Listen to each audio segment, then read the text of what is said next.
You must disclose whenever you're compensated. Here's the why, what, when, and how.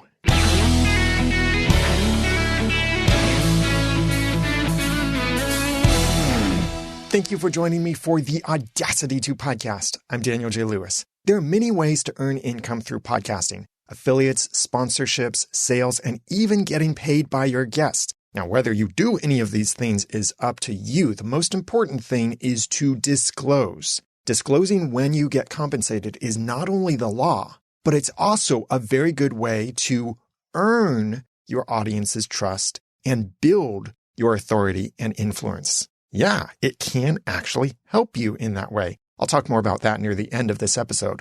If you'd like to follow along in the notes for this episode, tap or swipe away inside of your podcast app or go to the audacity2podcast.com/disclose. That's also where you can go to share this episode out if you think other podcasters would benefit from it. First and foremost, I recommend that instead of listening to me, which yes, please do listen to this episode, look at what the government actually says about disclosures when you're endorsing a product. And when we're talking about affiliates, recommending something, having a guest who's paid to be on your podcast, sponsorships, that's all under this umbrella term of endorsements. So read what, at least in the United States, we have the Federal Trade Commission, and they have some great resources on this. They have a fantastic guide on working with endorsements. This does apply to all of those things: sponsorships, affiliates, pay to play, and more. Basically, if you're being compensated in any way to do anything with anything, you should probably disclose that, and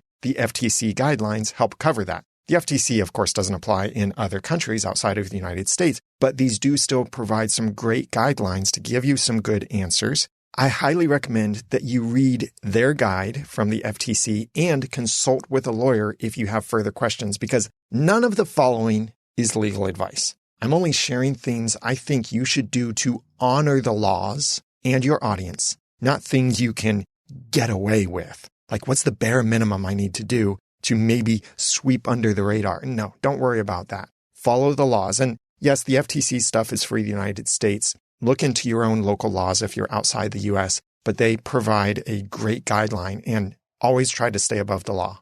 Let's dig into this. Why should you disclose compensation? Many countries have laws and enforced guidelines requiring you to disclose any time you're compensated for endorsing, mentioning, including, or referring to someone or something. Basically, you should disclose if you're compensated in any way. The point is for your audience to have the information they need to make their own decisions about your opinions and whether your recommendations are tarnished by your being compensated. Even if your opinion is not swayed by compensation, you still need to disclose when you're compensated.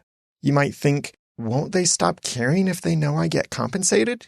And yes, that is a possibility, but it's the moral thing to do anyway. Besides, there are many things you can do to earn your audience's trust anyway, and I'll share more of those near the end of this episode. Take Bluehost and its many relatives, for example. And yes, I earn from purchases through my own Bluehost affiliate link. These web hosting providers get highly recommended all over the internet, and they are extremely popular hosting companies because they're so often recommended. But what you might not know is that they also pay some of the biggest affiliate fees of all, which is probably why they're recommended so much. So now that you know that, does it change your opinion of Bluehost or your opinion of when someone else recommends Bluehost? That's not to say Bluehost is horrible and should never be recommended, only that you need to let your audience use their critical thinking skills when you share an opinion and might get compensated in any way for it. The same goes for any guests you might have in your podcast or at your events. Now, I'm not discussing whether you should do what's called pay to play, but if you do, this same thing applies to that as well. Or any products that you have visible in your videos or in your shots, or even merely mention. If your guest is compensating you in any way to be on your podcast, your audience needs to know that. And if you were given a product to show off or were paid to use it, you need to disclose that. This is all because it helps your audience make their own decisions about how much to trust your opinions. Now, you can win over that trust by how you handle all of this. Put yourself in your audience's place. Wouldn't you want to know if the person you were reading, watching, or listening to had some kind of financial or other compensation relationship with the products, services, and people that they showcase? Wouldn't you want to know that? Your audience should know that too. Moving on, what kinds of compensation should you disclose? While I'm not licensed to give legal advice and tell you what you're allowed to get away with, I can recommend you always take a higher moral approach and disclose whenever you're compensated in any way. Your compensation could be a discount, an affiliate fee paid to you, a payment for mentioning like a sponsorship, letting you keep something for free, or earning some kind of perks like bonus credits that you get to use without having to pay for them. You don't have to disclose the terms of your compensation agreement, like how much you're paid, how much you earn, anything like that. You don't have to do that. But you do need to make it obvious that you were, are, or will be compensated to the best of your knowledge. It doesn't really matter whether you're compensated for merely mentioning, using, including, or displaying something or someone, or you're compensated only if someone takes a particular action. That doesn't matter. You need to disclose it anyway.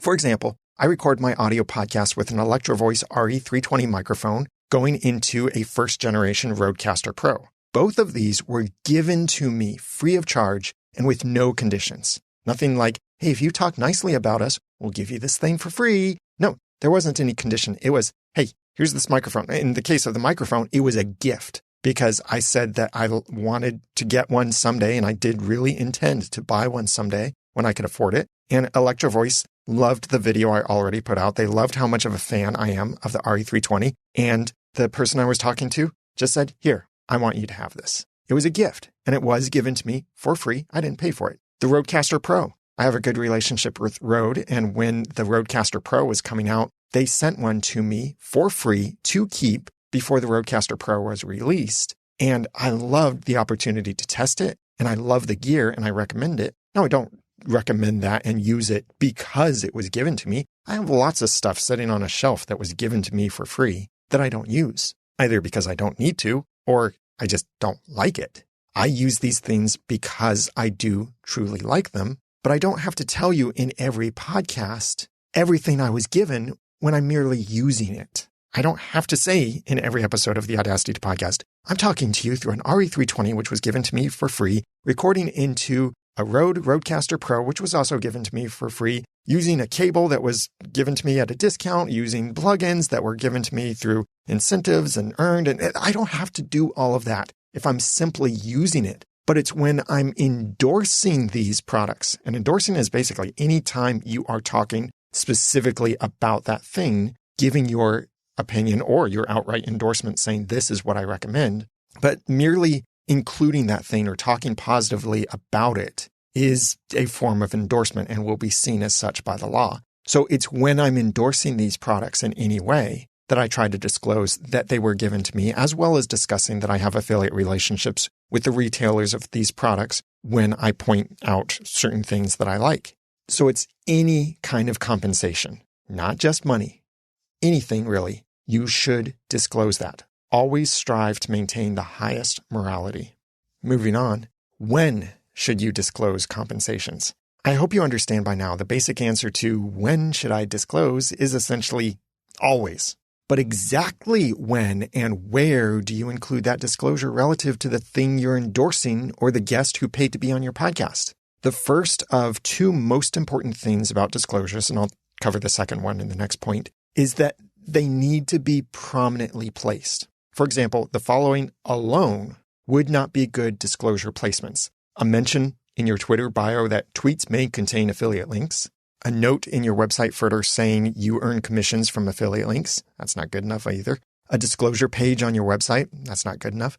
Or a message at the end of your podcast episodes, whether to cover products or that your guest paid to be on your podcast called pay to play. That's not good enough either. Instead, here are more ideal places to include your disclosures. At the beginning of your content, including the person or thing for which you've been compensated, or within close proximity to your mention, especially before I start praising or endorsing something. Like if my episode is all about a single product, that disclosure needs to be up front in the episode not just waiting until the very end when I give my affiliate link or the link to purchase it, if it's affiliate link or if I've been sponsored or anything like that. It needs to be upfront within close proximity to that endorsement, whatever style of endorsement that is. So also, if you have a paid guest, I think before you get into the interview, you should say something about the guest being on your podcast, having paid for or sponsored. In other words, disclosing should not be an afterthought, but it doesn't have to be obnoxious either, like repeating your disclosure every couple of minutes every time you say the name of a product or service. It's really best to be upfront about it so your audience can keep that in mind if they want to, as they then consume your content. And then maybe a reminder here and there as it's most relevant to the context. Moving on to how should you disclose compensation?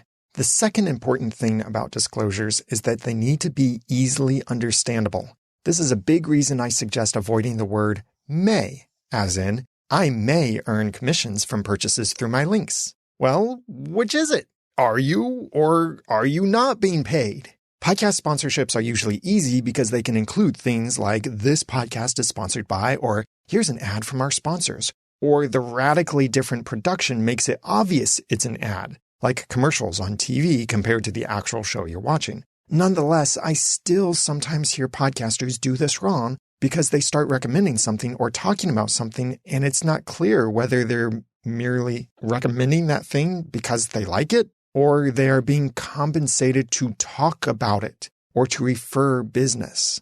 Some affiliate programs have very specific language they require, or maybe they're more like guidelines. But the point is that you must be clear about it. Here's a way I like to say it, so much that it's a text expander snippet. And yes, I earn commissions from qualifying purchases through text expander. And hey, I just spoiled it. That's close to what my text expander snippet says. It actually says, in parentheses, as an affiliate, I earn from qualifying purchases through this link or these links. And I change that depending on whether it's a single link or multiple links that I've just shared. I think that's concise and clear. Sure, a qualifying purchase, as I mentioned, doesn't give every possible detail. For example, only if you purchase within 30 days of clicking or only if you're from the United States of America and such. But this kind of thing, saying qualifying purchase, is still good enough to make it clear that I do earn instead of I may earn. I also have shorter versions I can use depending on the clarity of the context already. Like I have another snippet that is simply, in parentheses, I earn from qualifying purchases. I see some people recommend adding merely hashtag ad or hashtag sponsored or hashtag affiliate, or even abbreviating that as hashtag AFF. And some of these might be with or without the hashtag itself. But I think these are either inaccurate or not easily understood. They are better than nothing, but they're just not all that great by themselves. For example, imagine you really like a book you just read. So you're posting about it on Twitter using an affiliate link. If you include hashtag ad in your tweet, it sounds like it's a paid advertisement and that you are being paid to simply mention it. Yes, that's sometimes the case, but it's not true with affiliate links because you would get paid only if someone takes the appropriate action, not if you simply mention the product. On the flip side, saying hashtag affiliate or hashtag AFF would make sense probably only to people already familiar with affiliate programs, like you probably are. Would your grandma know that you get paid if she purchases the book through your link? If not, then you need to make your disclosure more clear and more understandable. Yes, some places are very limited in how long your messages can be. In such cases, even hashtag AFF or hashtag ad would be better than nothing, and also better than something like pushing your disclosure to a landing page or a follow-up comment. It needs to stay in close proximity, and it needs to be clear and understandable. When it comes to products or services I get to test or review, I disclose things a little bit differently. Like if I get to keep the thing, I would say something like the following early in my review. Company provided this to me free, but I don't let that affect my opinions. Or if it's something I get to try for free, but only for a short time and then I have to return it, I might say something like, company provided this for me to review at no cost, but I don't get to keep it. You can see me and hear me do this in one of my videos when I did a review of the Sound Devices Mix Pre series. Before I get too deep into my review, thanks to Sound Devices for loaning me this MixPre 6. I didn't pay for this, but I also don't get to keep it. However, I like the MixPre 6 so much that if my disappointments were resolved, which is a real possibility, I would immediately go and buy my own MixPre 6. So there you could hear that in that video, I disclosed that I got to try it for free. I didn't get to keep it. And I also added on a little bit of my own opinion that yes, I would buy it because I had some negative thoughts about it back then. But I'd said that I would buy it if my issues were addressed, and they were addressed. And so I did actually buy one, but I don't use it anymore. Because then the Rodecaster Pro came along and I realized this thing is so much better and meets my needs so much better. The MixPre is still great for other things, but that's why you don't see me talking about it so much anymore. The Rodecaster Pro came out after the MixPre series, and now I love the Rodecaster Pro, both first generation and second generation. Another thing to account for is if your podcast guest compensated you to be on your podcast, you could start the episode saying something like one of the following. This episode is sponsored by company, and my guest is name from company. So there you've made it clear that they are from that company that is sponsoring your podcast. You're not outright saying, this person's sponsored to be on my show. That's kind of weird, and it kind of reflects badly on them and also on you to say it like that. Another way you could say it is, this episode is brought to you by product from name, and I got to interview name. For example, say I sponsored your podcast with my product, My Podcast Reviews. You might say, this episode is brought to you by My Podcast Reviews from Daniel J. Lewis, and I got to interview Daniel J. Lewis, and then you can move on from there. Another way you could do it is to say, thanks to name for sponsoring this episode, and I'm thrilled to be talking with him or her about, and then you move on with your episode. These are just some suggestions of ways that you could do this if you're in that kind of pay-to-play game. Again, whether you do that is up to you, and it's a completely separate issue to discuss that I might do an episode on someday. But if you do, you have to disclose it. But if you paid your guest to be on your podcast, you're not the one being compensated. You're paying them. Nothing has to be disclosed there. You're paying to bring value to your guest, just like you probably pay for other things in your podcast. You don't have to tell people that you paid for your microphone, or you paid for your podcast hosting, or you paid for your podcast cover art design, or your music, or anything like that. You don't have to disclose the stuff you've paid for your podcast, including your guests. But if you are being compensated because you are the host, and people need to know in case that might tarnish your recommendations, or they need to know so they can make their own decisions about your recommendations and endorsements, you need to disclose that. I've mentioned a couple times here that you can actually use disclosures to earn trust instead of losing it. Because I know you're probably thinking, oh man, if I'm telling people I earn money from this, they're just going to think I'm only recommending things because I earn money from it. Yes, that's a possibility. But if you do this well, then that won't be so much of a possibility. And you can actually use these disclosures to further build trust, because your audience needs to know whether you're being compensated so they can make their own decisions on whether that tarnishes the value of your opinions. But there are plenty of things you can do to prevent that from giving negative perceptions or helping you to demonstrate even greater value in your podcast and what you do actually recommend. So here's a quick list of some tips here. Number one, always disclose. This is not only the law in many places, but it also demonstrates your transparency. Your audience will learn that you're not trying to hide the fact that you earn something. Number two, don't be swayed by earnings. It shouldn't matter how much a company pays you to talk about or promote something. If you don't like something or you find a fault, be honest and say so. Always prioritize morals over money. That's the takeaway from this episode. I could almost make an episode just saying that after especially the last episode that was under 5 minutes long. And a lot of people like that episode because of what was in it, not because of how long it was. Number three, reinforce your ethics to your audience.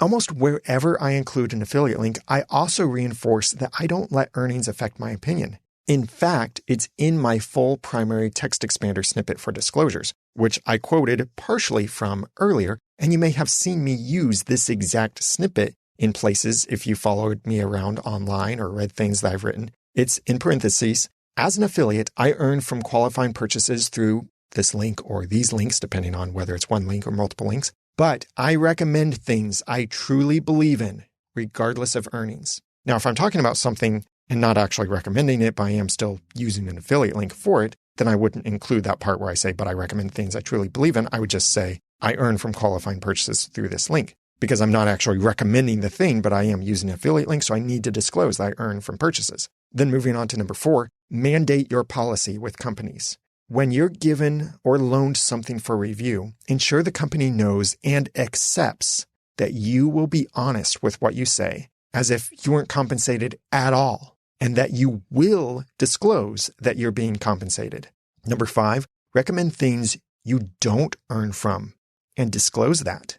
I think it's good for your audience to also know when you are not being compensated in any way, because that helps them see your genuineness. For example, consider what I said about Hindenburg in my recent episode about the best audio editing apps for podcasting. The link for that is in the notes. I showered praise on Hindenburg as it took my number 1 spot, where it's been for actually several years. I just hadn't done an episode about it. And yet I earn nothing from them, at least currently. But I certainly want to earn from Hindenburg because I recommend it so much. So do you see what just happened there? I told you I recommend it even though I don't earn from it. But I would love to earn from it because I recommend it. Do you see that order there? It's not I recommend it because I earn from it. It's I want to earn from it because I recommend it.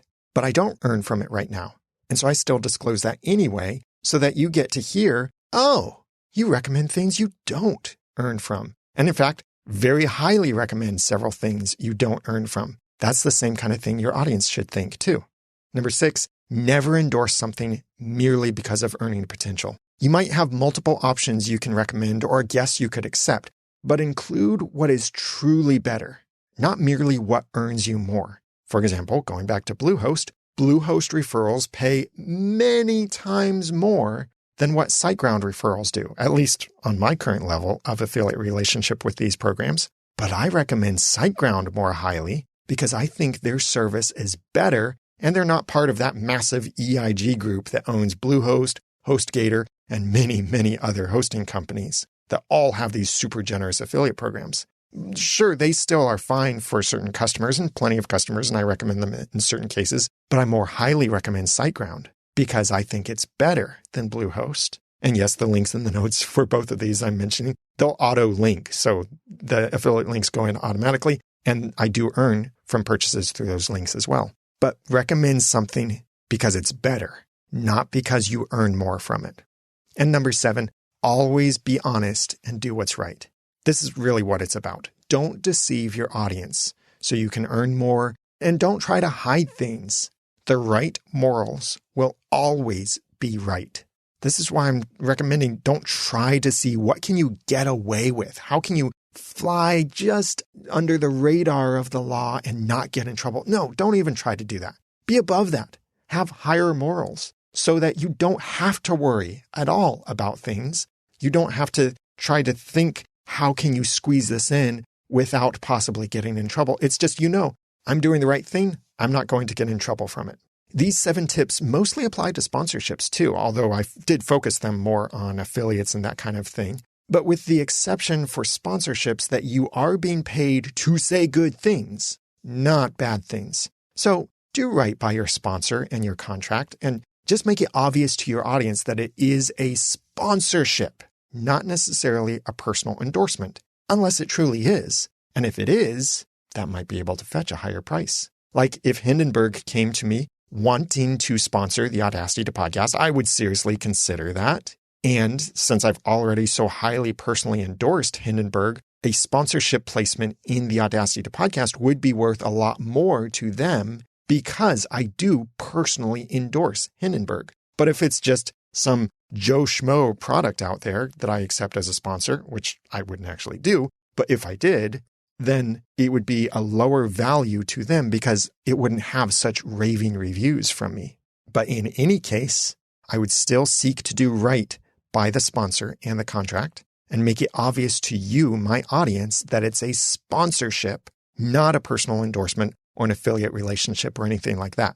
And remember to apply this to the pay-to-play guest spots too. your audience needs to know if you're being compensated to have a particular guest in your podcast. And you should mandate the same kind of policy if you ever pay to be a guest on someone else's show, or you compensate someone else for endorsing, using, or talking about your own products or services. Like you have your own affiliate program, you need to make sure that the people who join that and use that and promote it are also following these good ethics.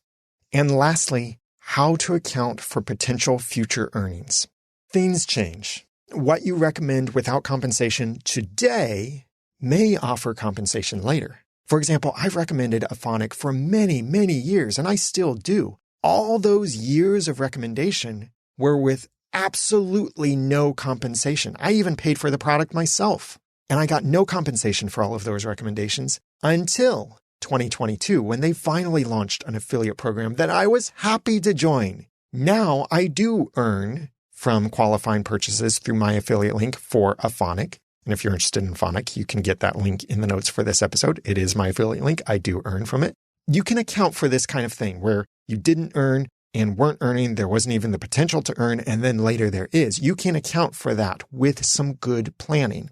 One way of doing this is by outright saying you might someday earn, just like I did in my previous mentions of Hindenburg and Capsho in recent episodes where I mentioned those products. I didn't earn anything then, but I did say in those episodes, because I was showering so much praise on those products, that I would absolutely join and use the affiliate programs if they were ever offered. And I would earn from purchases after that. And I said those things because I so highly praise those things. So I wanted you to know that if I can ever earn from those, because I love them so much, I would seek to earn from those referrals. But even if I don't, I'll still recommend those things. And as it turns out, Capsho actually does have an affiliate program, but I'm still awaiting the invitation to that. So if you are wanting to support me, but you're waiting until I have an affiliate link to Capsho, I just don't yet, but I will at some point.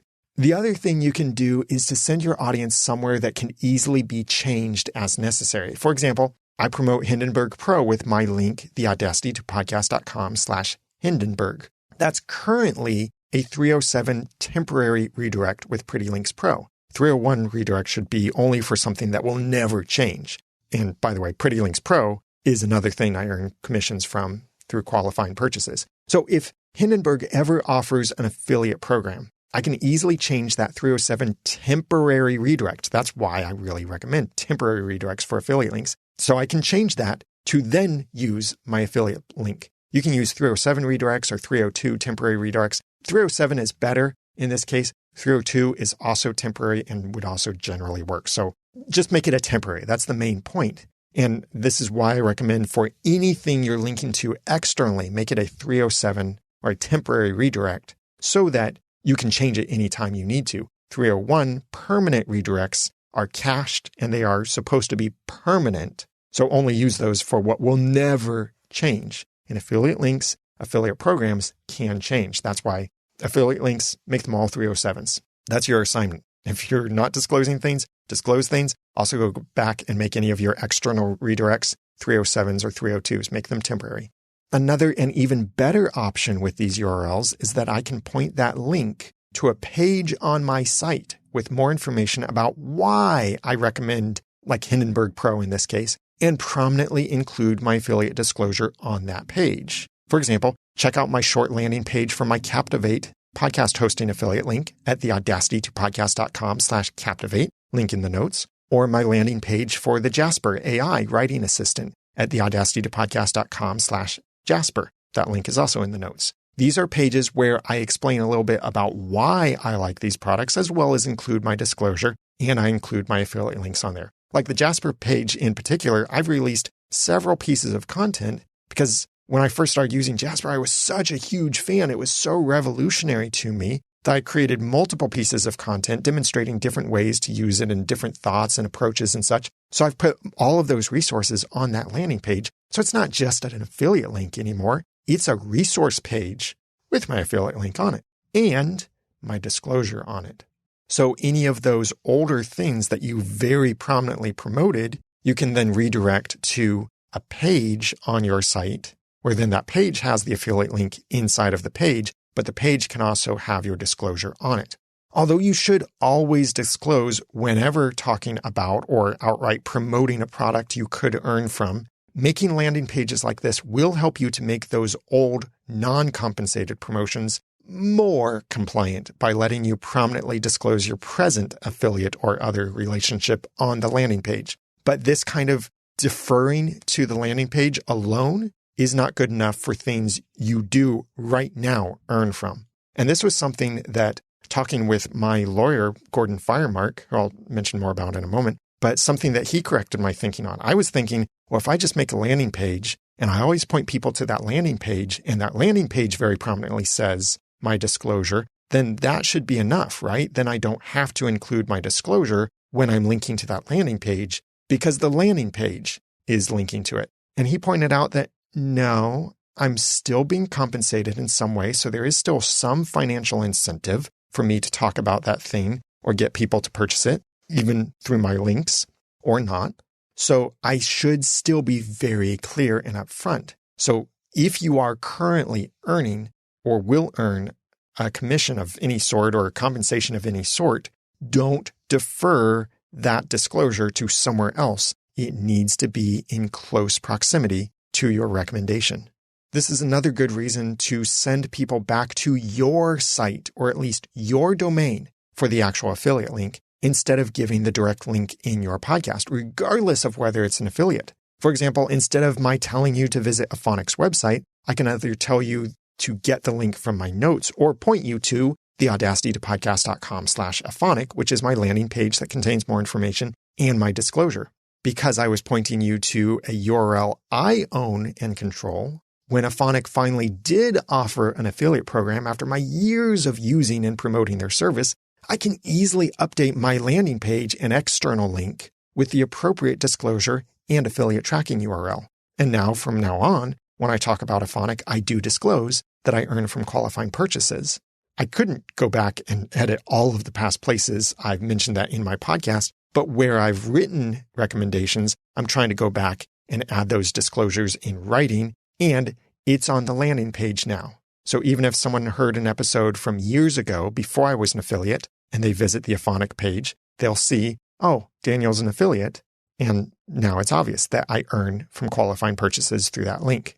In summary, I know it can be annoying to disclose these things, but it's the right thing to do. And as I hope you've seen, when done properly, it can actually boost your authority and influence, not tear it down. Always try to be above reproach instead of trying to figure out the bare minimum you can get away with. And a great starting place, even if you're not in the United States, but a great starting place is the FTC's endorsement guide, which I've linked to in the notes for this episode at the audacitytopodcast.com/disclosure. And your own locale, if you're outside of the United States, might have its own guides as well. Look for those and seek to follow them.